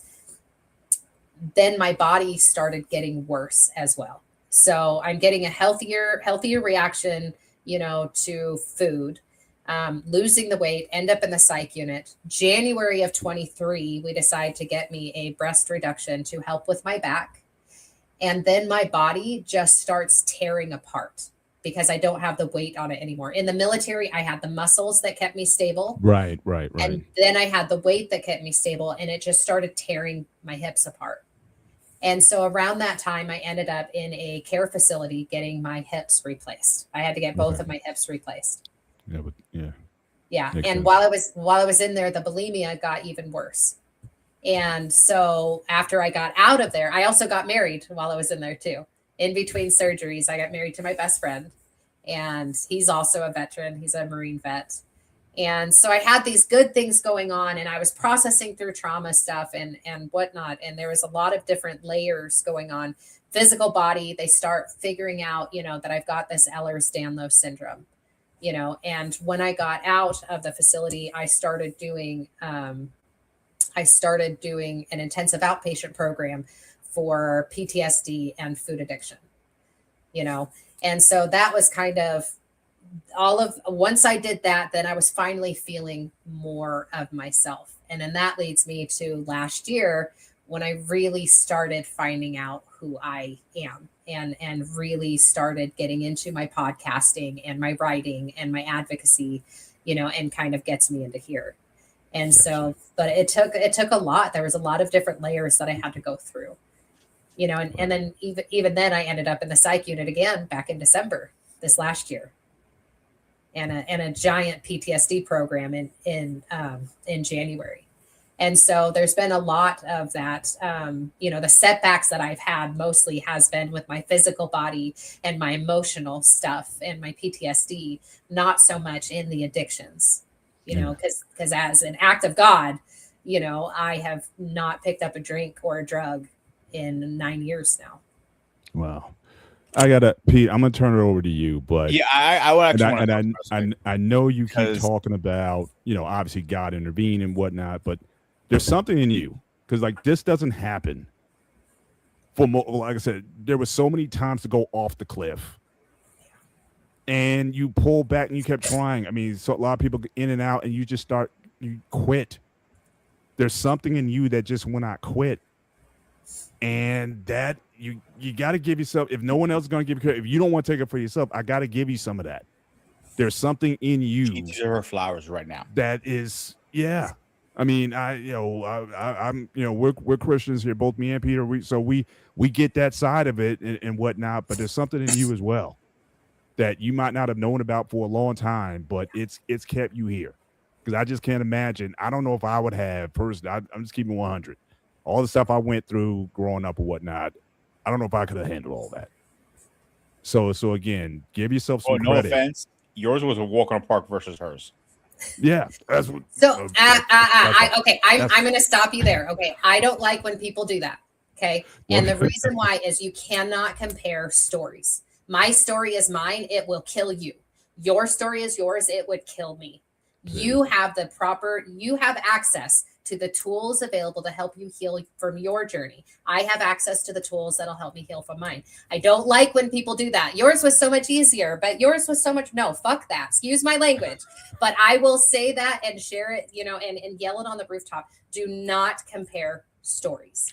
No, I totally agree on that. Like I tell people all the time, because I was the biggest beer grooming guy at one point, and I tell you can compare my beer versus your beer, or my hair over your hair, or my great Greek accent versus your Greek accent, kind of thing. But and so on and so on. But one thing I want to touch base, a couple things here. One, I want to thank you for sharing your story and coming on top.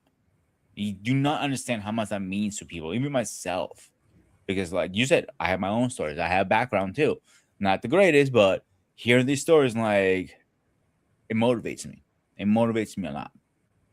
The second thing I want to talk about is when you were talking about the fireworks, people jumping like I never questioned the fireworks. I'll explain in a minute. I always ask people, I don't know, service, like, does war movies bother you, or fireworks? Like some people say, sometimes when my son play Call of Duty, I do get jumpy. And I never understood that till 2 years ago when I actually witnessed a murder about 5 feet away from me. And the next day I'm like, a pan dropped in my kitchen. You see me ducking and grabbing. So I'm like, what the hell is going on? My boss was like, "You're okay?" You're like, "Yeah, I'm good. I'm going to go for a cigarette. I'll be right back." Never realized how much that little things can affect you, and it takes time. I mean, time.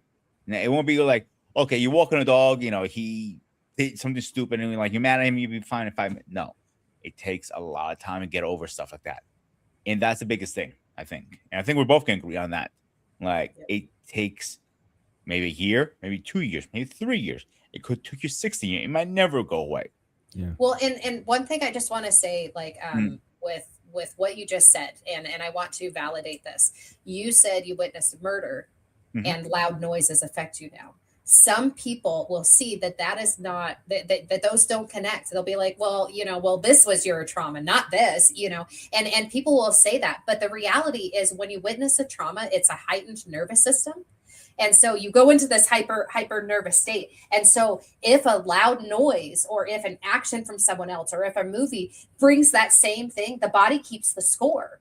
The body holds on to that. When was the last time I felt this hyper nervous system? oh, it was when this stuff happened, I'm not safe. And so even if you have a trauma that has nothing to do with something that triggered you, like don't shame yourself for having that response, or don't shame someone else for having that response, because a heightened nervous system is a heightened nervous system, and it might not look the way that you think that it will. One thing that can be completely out of the blue can trigger you based on your own traumas. So I just wanted to throw that out there, because that is important. No, you're totally right. Like, it took me about a year and a half to get over that. And I really realized how much it takes. And like, I work in a kitchen, and banging and slamming thing is a normal everyday concept. So the first couple months, that was worse. And then it starts slowing down a little bit. But I'm the lucky one, because I got over it faster. Some people can never get over it. And that's the hardest part. How do you live not getting over? I don't think there's ever truly getting over things. I think as you learn how to manage it better. That's the thing. I agree with that. It's like the only way to get over it, right, is through it, right? You walk through it, but there's never really an end as you're walking through it. It's do I have the adequate tools? And one of the main tools to be able to get through a trauma is connection, because most traumas have to do with feeling disconnected. Addiction, the opposite of addiction is connection, because addiction isolates you. Trauma isolates you. I don't feel safe. And so the biggest tool that we have in our belt is connection. And so if you find people or places or your higher power that can help you feel connected, then you learn how to handle the trauma responses better. But I don't think there's ever actually getting over it as some people think. And so I think that it sounds like you had developed the tools where you don't react as badly. And I think that is wonderful. I think that's beautiful. The one thing I did personally, again, I cannot speak for anybody else. What I did personally is, while I was literally behind this wall, across from the parking lot for me, I walked in the next day. Just to prove a point, I'm not scared of any motherfucker out there. Simple as that. I'm gonna walk past there every fucking day. I'm gonna walk past every fucking other day. Walk my dog that way. I'm not gonna let anybody scare me. So you did exposure therapy. And that is important for some people. Yeah, that's what it's called. You're like, this is a situation that scares me, and I'm going to expose myself to a situation. And I think that's wonderful. That is an awesome tool to use. Gotcha. We got about 20 minutes left in the show. First of all, I'm going to thank the chat. We've got a lot of people watching this live across several platforms. So again, we want to thank you for your participation tonight. Just make sure you hit the like button, both on the Black Man Unfiltered Network as well as the Sparta HQ Network. Make sure you hit the like button there. Really appreciate the support tonight on this very engaging conversation. And we may have to bring you back for a part 2, if you wouldn't mind. Oh, I will come back as many times as you want. This has been terrific, but I want to pivot a little bit. So more me than I used to be, Journey to Freedom. How'd that come together? So I'll show you guys. So this is my book, and this is my own photography. And my book is filled with other photos and just my own poetry. And so more me that I used to be, a journey to freedom. Like I said, I've been writing since I got sober. And this actually relates into, this last year, So last year, right before I went on my honeymoon with my husband, I had this feeling that I needed to publish this book. And it wasn't for me, it's for other people. And so I started working on this. When I got back from my honeymoon, we got it published. And the goal of this book, and if anybody is interested in supporting, the goal of this book is not for me to make money. Any money that I get from this book is going back into buying books to get them into jails, institutions, mental health facilities, nonprofits, or just people that are struggling. So I've already donated probably about $2,000 worth of books into, people that I feel need it. And a lot of it has been some of the local VA. I donated some there. I had somebody who bought 10 of them, and I sent them out to North Carolina for her to give into her. She goes to the Veterans Court or the Drug and Alcohol Court. And so she's doing that. There's another mental health place here that got some. I've donated some into other locations. And anyways, so if you are interested in buying the book to get it into jails, institutions, please let me know. You can go to sliderbabe.com and order some. If you want to order a large amount, then yes, I will sell all of. You can either buy one for $20, or you can buy more of them at cost to donate. And so if you want, please do. But I got this book going, and it is my way of sharing the beauty that I have found in the trauma that I have been in. The title of the book, if you guys will allow me to read one more poem, is from one of my poems. And I just want people to be able to get back to who they are, because God created us in his image, right? And his image, if you look at a baby, his image is joy, and it is love, and it is connection and dependence upon other people. That is the original image. But we got lost, by our own traumas and by our own choices. And so the whole thing is, I had a bishop once tell me, like, some people are made out of clay. Okay. And God molds them into who he wants them to be. People like me, I protected myself with so much rock and granite and hard stuff and covered myself. And somebody once asked Michelangelo, how did you find the picture of David? And he said, I just chipped away what wasn't him. And then I found him. And so that's what I feel like is happening to me, that God is chipping away who I pretended to be. And so that is what this book is all about. And so I'm going to read you this poem. But this book was kind of the starting point to get me to where I'm at today. Is I got this book, and I decided that I wanted to. CQ, actually, CQ is a friend of theirs. He runs the WTF Nation Radio and Pop Culture Warrior. He taught a podcasting class through the Armed Services Art Partnership, asap.com, I believe. But anyways, it's a veteran community, veteran classes that help you in creativity. And he taught a class, and he's like, if you want to get your story out, go be a podcaster. And if you're not ready to podcast, go be a guest. So I found my podcast now is Every Day's a Saturday, USMC veteran. And Brian there, he interviewed me so I could share my story and talk about the book. And then he had me come back and break our stories down. And we did 10 episodes of Coffee Talk with Brian and Marie. We did 10 episodes that really dug into my story. And then I kept coming back as a co-host. And now we interview other people to tell their story. And with that, I started sharing my story on other podcasts. And so that was kind of like the beginning of my getting my voice out there and healing out loud. And so my whole thing is my life has become healing out loud, PTSD to advocacy. And so as I've been, as I got this book, I've been giving it out. I've been doing the podcasting. I've also just started doing more recovery and veteran advocacy. And people will call me and they'll talk to me about the traumas that they've been through or just what they're struggling with.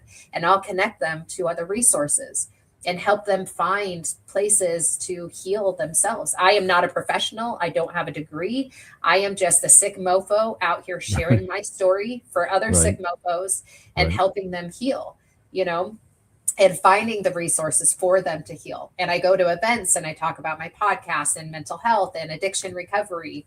And so that has become my whole life, Yes. Okay. So the YouTube playlist, I've got a couple different playlists where I record my poetry or just some of the stuff that I feel passionate about. And then I also have all of the podcast episodes. I've put them there that I've been on as a host or a guest.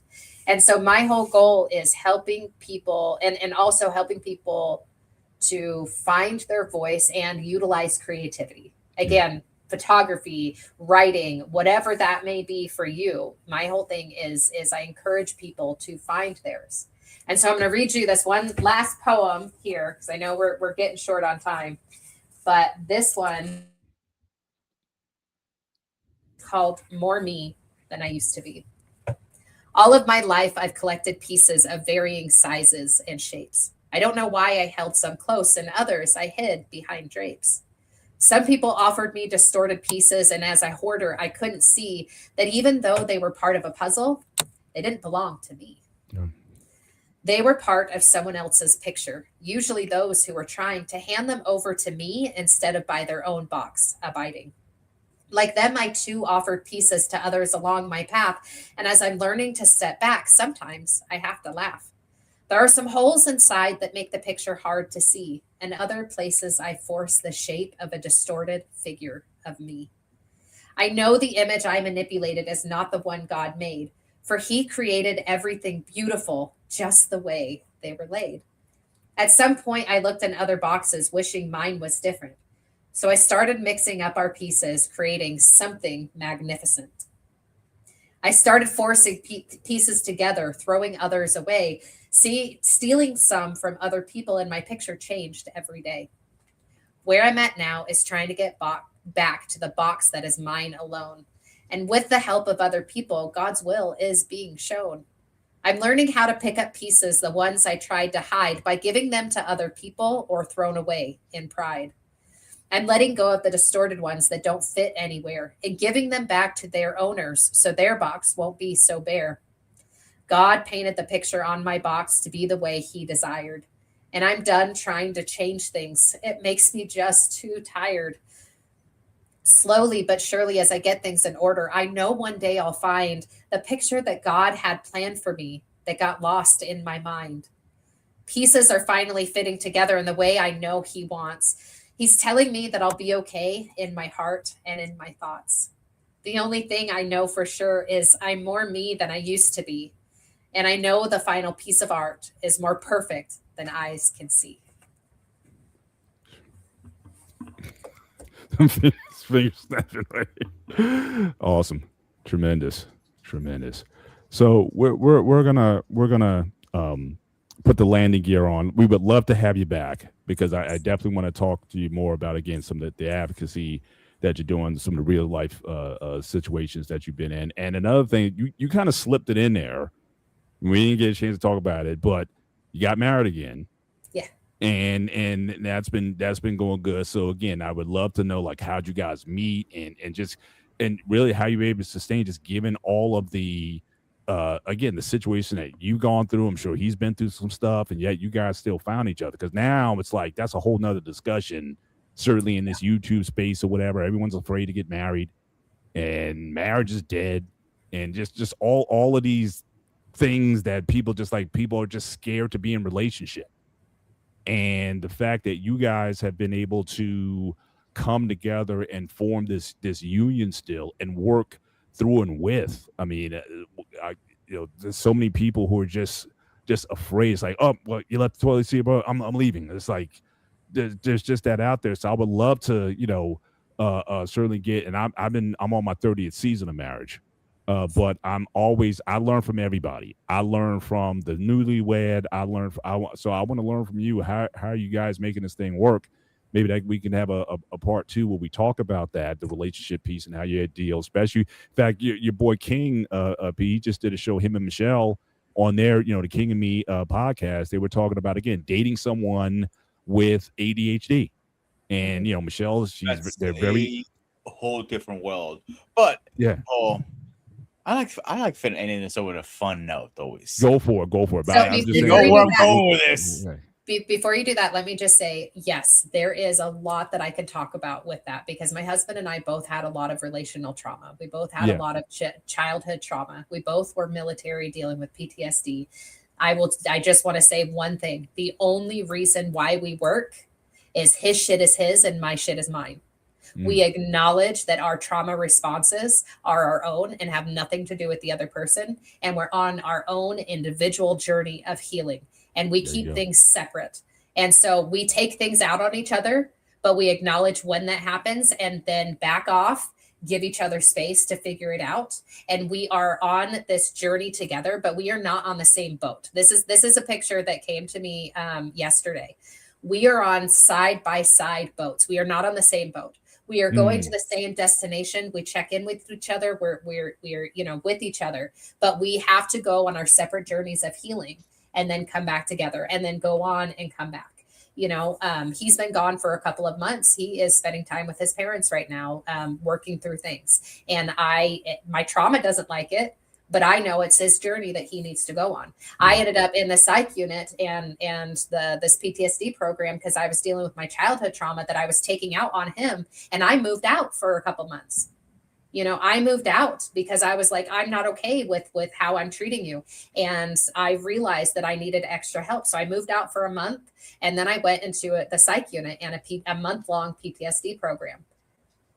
And so that is the only reason why we work, is being able to individually take responsibility for our own traumas and continue moving forward together. So I just want to say that, but I would love to come on and actually go into details. Listen, that's sage advice for anybody of any relationship, that is. So yeah, I would love to certainly chop it up with you there. But Pete, like you said, he loves always in on a funny. So go for it. I love a good laugh from a military person. So it has to be a funny story that you gotta tell us. I don't care if it's military, civilian. Give me one fun story that ended on a good note. Fun story? Funny story. Funny story. Oh my gosh, you're gonna ask me that. So first one right now at the top of the line is, I don't know if you know Angry Alpha Friends of CQ. He's in #1 place. So you gotta get up there. We gotta knock his crown down. Oh my gosh. You know what I'm talking about, Paul, too. Unfortunately, yeah. But a funny story. Oh my gosh. Okay. I get everybody with this one. So here's one. Okay. So when I was in the military, when I was in Germany, me and some other single people decided to go snowboarding, right? And this was people are going to be like, oh no, but this was hilarious to me at the time. So I did not like snowboarding. It was my first time. I was on the Austrian side of the mountains, and I went snowboarding, and there was about half of us that just kept slamming down on our ass. Like we could not do good. And so what we ended up doing was, about halfway down the mountain, there's about 6 of us. We decided to sit on the board and go down the rest of the way.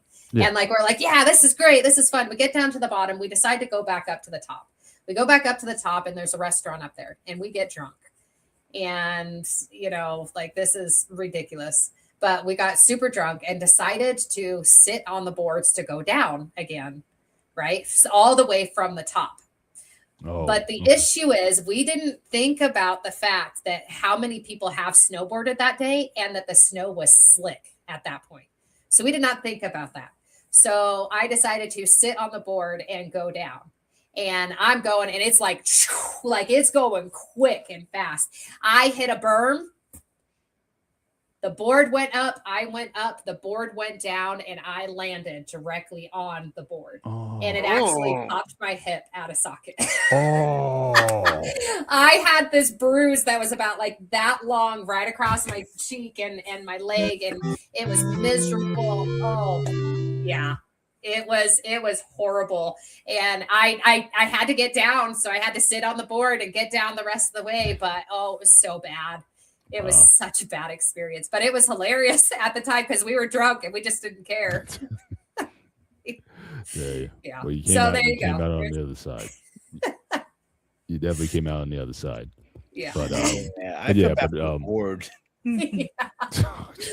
Yeah, that was bad. It was. Yeah. Yeah, I think about it now, and I'm like, the only way that I was able to handle that was because I had been drinking. So drinking had its really horrible moments in my life, but it also helped some really hard things. Yeah. In that instance, it worked out. But yeah. But once again, we want to thank you so much for coming on tonight, sharing your story, keeping it 100. The whole time you didn't hold back on anything, and there's so much more that we could talk about, so many different avenues that we could certainly go down. But again, once again, I just want to promote, certainly your social media, your presence here. So again, we have more me than I used to be, a journey to freedom. You can certainly find that on our website, sliderbabe.com, as we can order copies of it. And certainly if you want to order multiples or whatnot, again, the money that's being raised is going to certainly to help people to give other books to certainly, to other vets and whatnot. Find her not just social media. Anybody. Yes. But also find her social media, her Facebook, Instagram, Slider Babe. Just look those up and you'll be able to find her. But certainly as engaging, I think a story that we've shared. We've interviewed pretty much almost everybody: Army, Navy, Marines. We've kind of gone across the board. We have, I think, Coast Guard. But this one, I think certainly is just to another level. And again, just the fact that you've been able to come out on the other side, coping, I guess, as much as you can. Again, the journey still continues, and that'll, that journey will, carry on. But again, you've been handling your business so far the way you need to, and it's just been this has just been a really I'm trying to find BME, you set me up before and I can't find the link. I think, is this it? Is this the right one? I can't find it now, so I'm all over the place.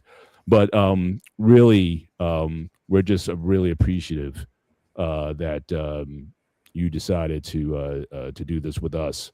Certainly for those in the chat tonight, again, make sure you hit the like button. Make sure you share this show. Share this with your friends. If you know people who've been in the military, people who've struggled with addiction, with alcoholism, anybody who you think could benefit from this show, please share it. That's all we ask here. We don't ask for money here, but again, if this show can help somebody, and this certainly can encourage and inspire somebody to take positive action and get on that road to recovery, certainly that's all the things that you really need in this show. But Pete, your final thought, and then we'll turn it over to Marie, and she'll take us home. Nothing to say right now because she stole the show tonight. So forget about me, forget about you. Let's get her up here and have her close up properly. Yeah, absolutely. So I'm just gonna. What are you expecting me to do? Just close out. Promote whatever you want to promote, whatever you want to say, whatever. It's yours. I'm giving you the floor. You take us home. Take us home. Okay. Well, thank you guys for letting me be here. The one thing that I really want to say is there's a couple resiliency. I've never liked the word resiliency, but I learned a new definition of resiliency. And this is something I like to pass on to other people. Resiliency is not, I have to keep going and I have to do this and I have to do that and I have to keep getting up and this, that, and the other. Resiliency is the ability to reach out for help when you're down. That is the thing that I have learned in this entire journey that I have been on. I have not done it by myself. My dedication in my book, it's dedicated to my squad of angels on both sides of the veil. I have never walked this journey alone. I had to recognize that I can't do this stuff on my own. I had to get help. And so just remember that we have a whole squad of angels on the other side watching out for us, and that we have people here who can be our angels. So if you are struggling, reach out for help. 988 is the hotline for the Crisis Center, Veterans Option 1. Reach out to them if you need someone to talk to. Reach out to me if you want to get connected to some resources or help me to develop a way to get more resources into service members before they get out. And please, again, feel free, if you are interested, get a copy of my book for yourself, donate it to somebody who may just need to see light. My whole thing is just learning how to heal out loud, PTSD to advocacy. And I hope you guys can find your own way to heal out loud as well. And use creativity. Always use creativity. Absolutely. Amen. Well, again, we want to thank you guys for certainly being with us. And I guess me and Pete, we never take for granted. You guys, it's Sunday. Tomorrow is a work day. You guys can spend your Sunday nights with anybody. But we had over 100 and almost 40 people on the stream tonight, spending your night with us. So we just appreciate you guys being here. Just make sure you hit the like button here and hop over to Sparta HQ Network. Also, consider becoming a subscriber to the Black Men Unfiltered Network and the Sparta HQ Network. We got all kinds of content coming up. Expect more interviews. Again, Marie, we'd love to have you back for part 2.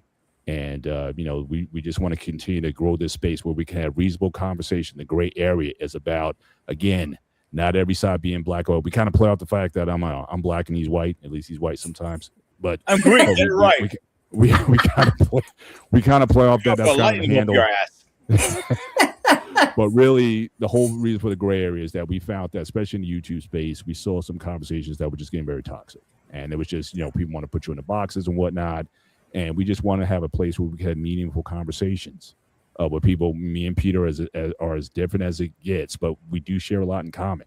There is a lot of gray area in humanity, and we want to be able to bring that to the floor. How you can have a reasonable conversation, not always agree, but disagree respectfully, and really find the humanity in everybody. And that's really what the gray area is about. So we protest here, and certainly the military interviews that we've been able to do since we've been doing this show has really added another layer and dimension to the show, where we can show again real people going through things, serve this country, often to great sacrifice. And in your case, in spite of the things that you were doing, you still serve this country. And we just, can't thank our veterans enough. We just can't thank those who have chosen to, write a new chapter in their lives. Because a lot of times coming out of the military, you don't know what you're going to do with your life. And people who have stepped up and built organizations to express themselves through comedy, through the arts, that they can have this new chapter in their life that they're writing, even though they can go to other areas. We've had guys on, they've been on Fox News and doing interviews and all kinds of things, but they just want to try this comedy thing. And certainly having the platform and the presence to do so. So we just appreciate people who can turn and open up that next chapter in their lives. So the gray area will always serve as a platform for meaningful, respectful dialogue, to meet interesting people and find the gray area that I think all of us can relate to, and not live in a world that's so black and white that we can't appreciate the differences of one another. So this is what the gray area stands for. So appreciate you being here. And so for all of us, for myself, for Marie Slider Henriksen, and Sparta, the Ghost of Sparta, aka Peter, aka Panayotis. This is the gray area. You guys enjoy your week. Take care. God bless. We'll see you next time. Good night.